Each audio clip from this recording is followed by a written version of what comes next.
कांग्रेस अध्यक्ष मल्लिकार्जुन खड़गे एक तरह से आज लोकसभा चुनाव का बिगुल फूंकने जा रहे हैं। घर घर गारंटी योजना की शुरुआत की जा रही है।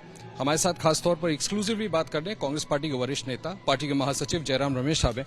जयराम साहब, लोगों का ये आउटरीच, घर घर गारंटी, आपको लगता है कि इसके माध्यम से ज्यादा पेनिट्रेट कर सकेंगे? बिल्कुल।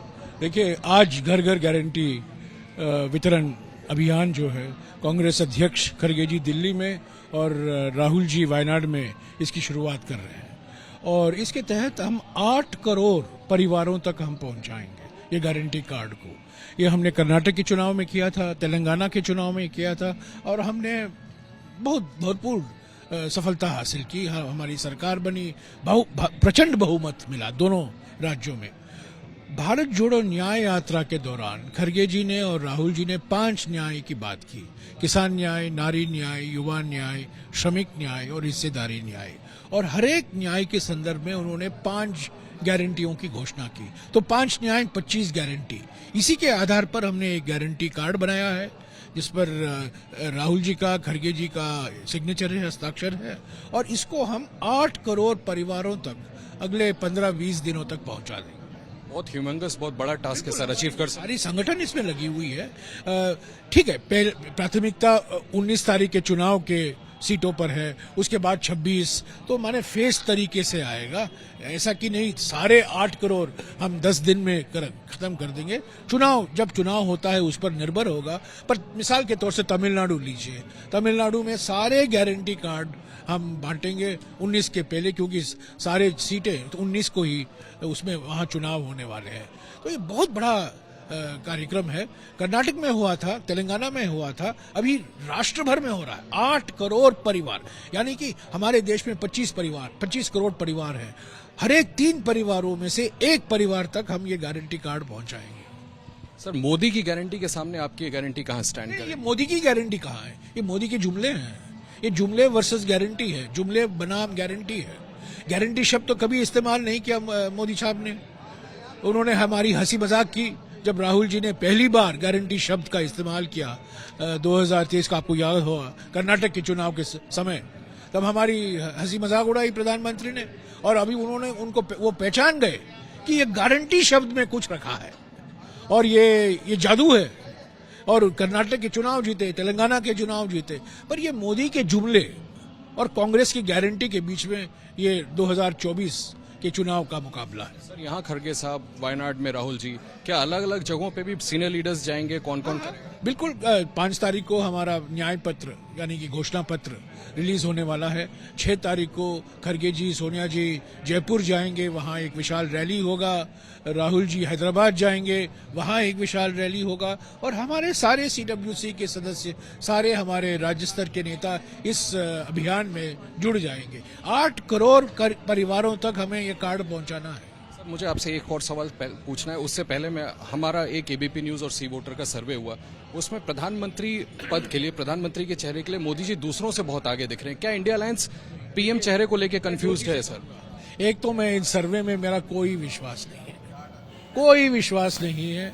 ये सर्वे में आप करें, कोई करे, मैं कोई विश्वास नहीं रखता। इस आंकड़ों पर मैं विश्वास नहीं। दूसरी बात, अगर ये सर्वे ठीक भी है, मान लीजिएगा आर्ग्यूमेंट के लिए, पर मैं नहीं मानता हूं कि ये चुनाव हमारे देश में कोई सौंदर्य का प्रतियोगिता है, कोई ब्यूटी कॉन्टेस्ट है, व्यक्तियों के बीच में है। हमारे देश की हमारा जो लोकतंत्र है, हमारा जो संविधान है, पार्लियामेंट्री डेमोक्रेसी है। चुनाव में पार्टियां लड़ती हैं, पार्टी के चुनाव चिन्ह होते हैं, पार्टी की घोषणा पत्र होती है, पार्टी की गारंटियां होती हैं, पार्टी की विचारधारा है। तो मैं इसको व्यक्तियों के नजरिए से कभी नहीं देखता हूँ। सर, इंडिया अलायंस का कोई PM फेस नहीं है, इसलिए पूछा। कोई कंफ्यूजन? कहाँ 2004 में कौन सा PM फेस था? कौन सा PM फेस था? पर सोनिया जी ने नेतृत्व किया और मनमोहन सिंह जी प्रधानमंत्री बने। क्या PM फेस की बात करते हैं? सर, फेस चुनाव में फेस मायने नहीं रखता है, बेस मायने रखता है, फेस नहीं, बेस। जयराम जी, संजय सिंह जी को जो जमानत मिली है, आपको लगता है कि उसका असर अब इसी मामले में जो दूसरे लोग उनकी पार्टी के जेल में हैं, या आप लोगों का स्टैंड विंडिकेट होता है क्योंकि वो भी आपके इंडिया स्टैंड हमेशा यही रहा है कि जो जांच एजेंसियां हैं उसका उनका दुरुपयोग भारी तरीके से हो रहा है। और एक वॉशिंग मशीन है, वो वॉशिंग मशीन में नेता चले जाते हैं। एयर इंडिया का केस देखिए ना, एयर इंडिया के 10 साल तक उन्होंने सीएजी का रिपोर्ट निकाला, अपने आरोप पत्र निकाले और मनमोहन सिंह जी की खूब आलोचना की उन्होंने। और 4-5 दिन पहले वो केस बंद हो गया क्योंकि वो तब के नागरिक उड्डयन मंत्री बीजेपी में शामिल हो गए, तो अचानक वो वॉशिंग मशीन चल गया। तो ये ईडी, सीबीआई, इनकम टैक्स निष्पक्ष संस्थाएं नहीं रही।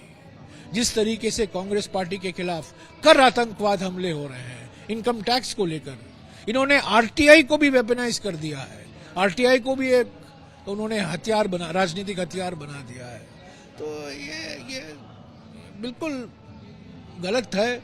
इन संस्थाओं को अपना काम करना चाहिए, कानून के मुताबिक काम करना चाहिए। पर यह भी कहूंगा, पार्लियामेंट में इन्होंने नए कानून लाए और ऐसे संस्थाओं को इन्होंने भयंकर अधिकार दिए जो लोकतंत्र में कभी नहीं देना चाहिए। और इन सारे कानूनों का हम एक समीक्षा करेंगे और संविधान जो कानूनों में हमें संशोधन लाना है, हम जरूर लाएंगे। अगर आपकी सरकार आई बिल्कुल समीक्षा की जाएगी, संशोधन किया जाएगा। नहीं, जब हमारी सरकार आएगी तो संशोधन किया जाएगा, समीक्षा की। बिल्कुल समीक्षा की जाएगी। ऐसे कई कानून हैं, पर्यावरण को लेकर, वन संरक्षण को लेकर, इन जांच एजेंसियों को लेकर, मनी लॉन्ड्रिंग एक्ट को लेकर, ये क्रिमिनल जस्टिस के लॉ जो है, सारे के सारे जिस तरीके से उन्होंने बुलडोजर चलाया है। बुलडोजर सिर्फ सड़क पर नहीं चलता है, बुलडोजर पार्लियामेंट के अंदर चलाया गया, लोकसभा के अंदर, राज्यसभा के अंदर। कोई विचार विमर्श नहीं, कोई पार्लियामेंट्री समिति ने इसकी समीक्षा नहीं की और ऐसे जबरदस्ती कानून बनाए गए। हम इसके बिल्कुल खिलाफ हैं।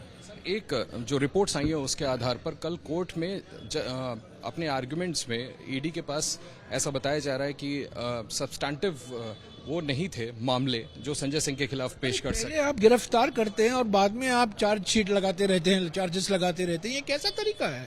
ये क्या लोकतांत्रिक तरीका है? ये क्या कानूनी तरीका है? ये क्या संवैधानिक तरीका है? अब एक आदमी को गिरफ्तार करते हो, मैं कई ऐसे व्यक्ति हैं और बाद में आप चार्ज बाय चार्ज लगाते रहते हो। और एक और जो बड़ा देश का सबसे बड़ा घोटाला है, आपने देखा है, हमारा इलेक्ट्रल बॉन्ड घोटाला। चंदा दो धंधा लो, रेड करो और रेड करने के बाद उससे मुक्ति पाने के लिए आप चंदा दो। तो ये सब क्या दिखाता है? ये एजेंसियों का जो दुरुपयोग हो रहा है, ईडी, इनकम टैक्स और सीबीआई, ये राजनीतिक हथियार बन गए हैं। बहुत शुक्रिया हमसे बात करने के लिए। जयराम रमेश साहब, कांग्रेस महासचिव, जिनका कहना है कि जितनी एजेंसी से वो राजनीतिक हथियार बन गए हैं और कांग्रेस की सरकार आती है, इंडिया अलायंस की सरकार आती है, तो ये जितने भी संबंधित कानून हैं इनकी समीक्षा की जाएगी और उनमें सुधार किया जाएगा। कैमरामैन हेमंत के साथ आशीष कुमार सिंह, एबीपी न्यूज, दिल्ली।